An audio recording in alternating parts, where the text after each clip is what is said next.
Bonjour, aujourd'hui je vous propose de parler de maternité. Pour illustrer ça, j'ai choisi l'icône de Notre-Dame de Chine en hommage aux chrétiens chinois qui n'ont pas la vie facile, je pense. Alors la maternité, à notre époque, dans notre contexte, on présente comme une émancipation de la femme, le fait d'avoir accédé au marché de l'emploi, à être devenus des salariés potentiels. Ça s'est principalement mis en œuvre à partir des années 50, 60 et plus particulièrement encore dans les années 70. Aujourd'hui, on a encore des femmes au foyer, il y en a assez peu. Et elles sont souvent présentées en fait comme n'ayant pas le choix. Donc il y a un contexte financier derrière ça, dans ce récit du progrès féministe. On a présenté comme un progrès le fait que les femmes ne soient plus dépendantes financièrement de leur mari. On a occulté que cette dépendance financière passait du mari au patron. On ne parle pas non plus que ne pouvant plus s'occuper de leurs enfants, ce sont d'autres femmes qui en prennent soin, des femmes qui, elles aussi, sont salariées pour ce travail. On oublie souvent de dire que les femmes avaient un grand pouvoir sur la maison, sur la famille, sur le clan. On a encore des pays où cela existe. On oublie de dire, toujours en restant dans cet aspect purement financier, puisque c'est l'argument majeur en fait, on oublie de dire que celui qui gère les finances d'une famille, celui qui gère les finances d'une communauté, celui qui organise l'économie commune, celle en l'occurrence qui enseigne, qui alimente, qui éduque, qui prend soin, qui décide, a un grand pouvoir. On pourrait dire d'ailleurs par cynisme, à la réflexion, que à l'époque où le mari travaillait et la femme restait à la maison, si on était cynique, on pourrait dire que le mari était quasiment l'employé de l'épouse. Mais bon, on sait que le couple, c'est bien plus que ça. Donc, je voudrais mettre sur le tapis une hypothèse par rapport à l'époque actuelle où les femmes et les hommes travaillent, que le pouvoir de la mère a été usurpé. Alors par qui aujourd'hui s'occupe des enfants, qui les éduque, qui leur enseigne? Alors c'est l'État. L'État, présenté comme une figure patriarcale, serait plutôt une figure maternelle si on y réfléchit bien. Un État qui dispenserait, il faut le dire, une éducation biaisée, une alimentation pas terrible. Alors là, c'est pas l'État, c'est plutôt les communes, hein. Mais disons que le rôle primordial de nourrir, d'éduquer, d'élever, d'ouvrir l'esprit est passé de la main des mères à la main du collectif, en fait, dans les mains de la gouvernance politique. Donc peut-être, faisons l'hypothèse, que les femmes ont été mises à un emploi salarié afin que leur soit dérobé leur pouvoir. On les a occupées à des tâches futiles pour qu'elles n'aient plus d'emprise sur leur enfant et donc sur la génération future, pour qu'elles n'aient plus d'influence sur leur enfant et afin de séduire l'esprit de leurs enfants. Je vais prendre un exemple. Il me semble que ce sont des enfants à l'esprit séduit qui se sont révoltés contre leurs parents en 68. On les a engagés, encouragés à piétiner la tradition en flattant un peu leur orgueil, en leur disant « vous êtes meilleurs que vos parents, vous êtes plus savant que vos parents, et évidemment c'est très séduisant et ça a beaucoup plu, c'est devenu des slogans, c'est devenu comme une évidence.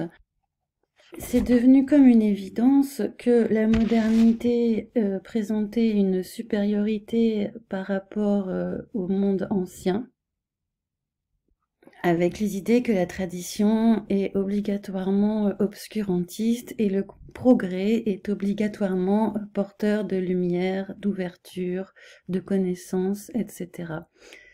On a tant médiatisé ces paroles qu'on a poussé les parents, les grands-parents, à avoir honte de leur histoire, de leur vécu, de leurs valeurs, au point qu'ils n'aient plus eu la force de les défendre, qu'ils aient abdiqué à défendre les valeurs traditionnelles. On aurait pu penser que si un mouvement prétendait défendre les femmes, il se serait penché sur la défense de la maternité, sur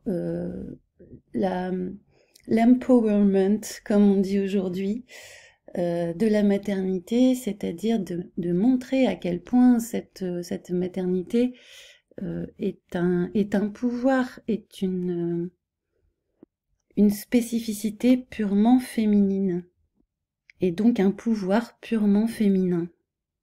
Alors on objectera que la tradition, le passé n'est pas toujours forcément bon, et c'est vrai, c'est-à-dire que dans l'Antiquité, dans les temps anciens, les femmes étaient les propriétés des hommes.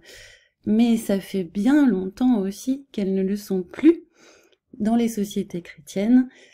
Depuis Jésus, le Christ a mis fin à tous les esclavages, y compris celui des femmes. Celui vraiment qui croit en lui, le vrai disciple du Christ, ne se présentera plus jamais comme le maître de personne, et les évangiles mettent les hommes et les femmes sur le même plan. On a des disciples hommes, des disciples femmes, et on connaît l'épisode célèbre où Jésus défend la femme adultère qui est condamnée à la lapidation. Alors la maternité, qui est le pouvoir féminin par excellence, qui s'est amenuisé dans la modernité et qu'on a presque effacé. Aujourd'hui, on en parle sur la pointe des pieds, de peur de froisser les féministes et de peur de froisser les femmes qui ne veulent pas d'enfants. On ne parle plus de ce miracle, en fait, de ce miracle de la maternité et du pouvoir qu'il confère réellement.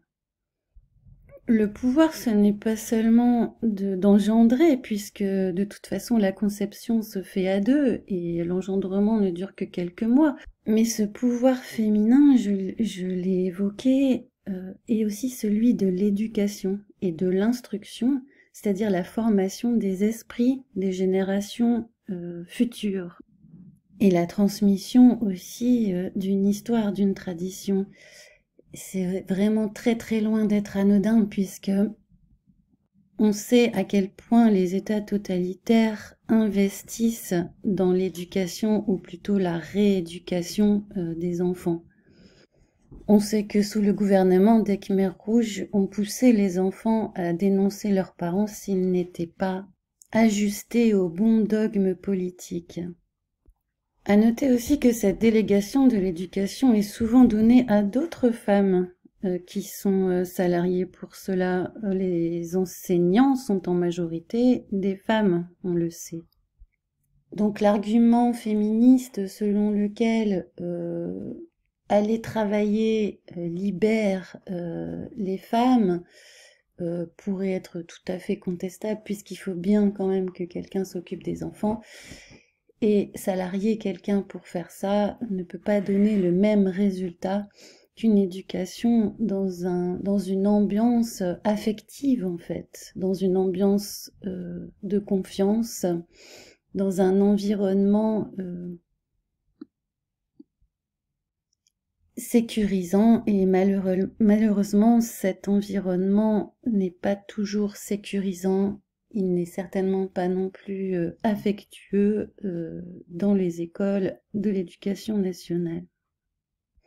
Et Dieu sait que l'affect a un rôle important dans la transmission des connaissances et dans l'éducation. On a tous le souvenir de profs qui nous ont appris des choses et c'est souvent des personnes avec qui on avait un contact affectueux en réalité.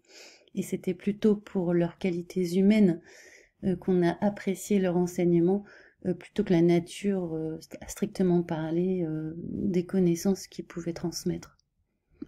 Alors il y a une légende contemporaine largement répandue selon laquelle les femmes pourraient désormais choisir leur destin et accéder à des postes prestigieux socialement.